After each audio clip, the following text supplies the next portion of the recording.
right, welcome back. Now, we continue to give you the coverage of the fires in Knysna specifically. Let us just cross once again to our reporter, Vanessa Poonah, who is in Knysna this morning to tell us more about what is planned in terms of the way forward after the fires took place in that area. Vanessa, it's a very good morning to you once again. Now, as we've been reporting that fires on the Garden Route are also under control, does this mean that everything is back to normal in terms of traffic being open again and the area being completely safe?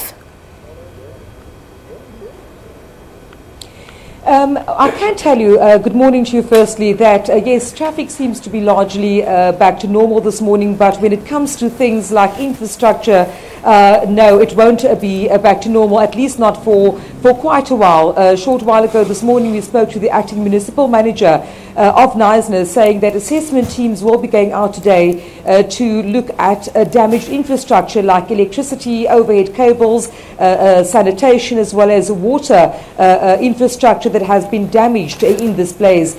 You'll remember that the Knysna Provincial Hospital also had to be evacuated as a precaution when these huge fires threatened the towns of Knysna, Sedgefield, Plettenberg Bay, etc. And I'm actually standing at Lurie Park at the moment, where the South African National Defence Force had set up a temporary hospital since the fires broke out.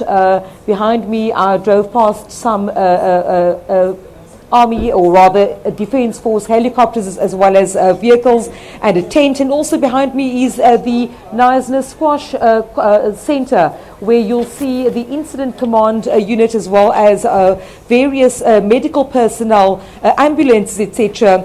Over 125 people have been treated here for mostly smoke inhalation, but also some burn wounds have been treated behind me in the centre over here over the past few days.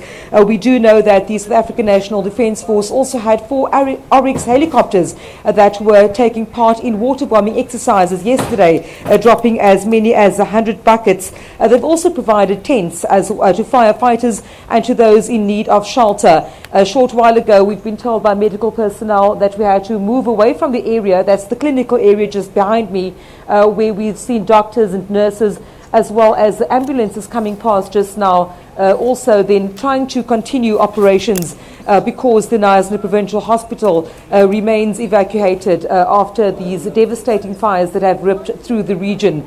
So at this point in time, no, it's not all back to normal. It's going to take many, many months for this town and the surrounding towns to recover from this fire that has damaged not just infrastructure but over 400 homes, or rather structures. Lots of people that were still, as late as yesterday, staying in at relief centres around town here in Knysna, also in Plettenberg Bay. And we've also seen humanitarian efforts coming through in truckloads, people just donating, assisting where they can these victims of these fires. This morning when we speak to the fire chief here in Knysna, Clinton Manuel, then just telling us that largely the fires have been brought not only under control but have been contained. They will remain on site at least for the next week or so to monitor hotspots and flare-ups. Overnight, residents have been calling in, reporting some flare-ups, but mostly at this stage around town, just smouldering embers that firefighters are keeping a close watch on, where the conditions also remain very good for this time, with firefighters now very grateful that the orange gale force winds are none predicted for today. Some rain this morning, some drizzle, but it's a cool day here in Knysna and we can expect more of the same, just keeping a close eye on where the embers are still smouldering around town. All right, Vanessa, what are the authorities saying? I mean, there are mixed feelings more so on social media. Some people are saying that they believe this was done intentionally, you know, relating it to us. And any reports on the possibility of this having been made, you know, intentionally? There have been many reports, what we call fake news, making its round on Twitter as well as on other social media sites. We've also received a voice note a couple of days ago claiming that trucks, for example, were being targeted. This morning, again, speaking to the fire chief, saying it's absolutely nonsense. People should not be paying attention to untrustworthy news sources, saying that at this stage only news outlets and media organizations such as ourselves should be trusted to bring news coming from this region. So at this point, there have been lots of reports of arson. At this point, it hasn't been confirmed.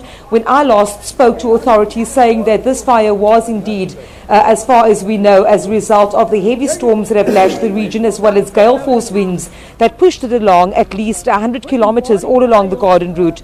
I'm sure that investigations will still be ongoing, but the public has indeed been warned not to follow everything they see on social media, because there are malicious information being spread on social media sites like Twitter, Facebook, etc. So that's the information I can tell you at this stage with regards to the fires and how it started. All right. We're also reading that authorities have actually urged the residents to reduce their water consumption in that area. Talk to us about that. Yes, when I spoke to the acting municipal manager earlier on, he has urged residents to restrict their water usage to around 400 litres a day. You would know that Knysna already in the grips of a water shortage, having been declared a disaster region for water. Now, obviously, with the fires that have been raging over the past five days or so, those resources extremely under pressure. And then also damaged infrastructure, water pipes, etc., that will be assessed today. So that is the call from the authorities, saying to residents, please be as caring with our water resources as you can be, because at this stage, not quite certain when those infrastructure that has been damaged will be repaired, but certainly assessments taking place from today. All right. Vanessa, just before we let you go, let's just recap the death toll. Is it still at 7 at this current moment? Yes, sadly this fire has claimed 7 lives. There have been no further lives lost reported by the authorities. Late yesterday afternoon, we learnt that the mother of a toddler that had died in the fires on Wednesday, she died in Tygerberg Hospital due to injuries. So the death toll standing at 7 at this point in time. We do know that many people have been treated for various smoke inhalation as well as burn wounds and minor injuries. But no, thankfully the death toll has not risen since yesterday. It remains at 7 as we speak this morning. All right, Vanessa, we'll leave it at that, but thank you so much for chatting to us. Our reporter live from Knysna, Vanessa Poonah, updating us on the latest in relation to the fires that engulfed that area.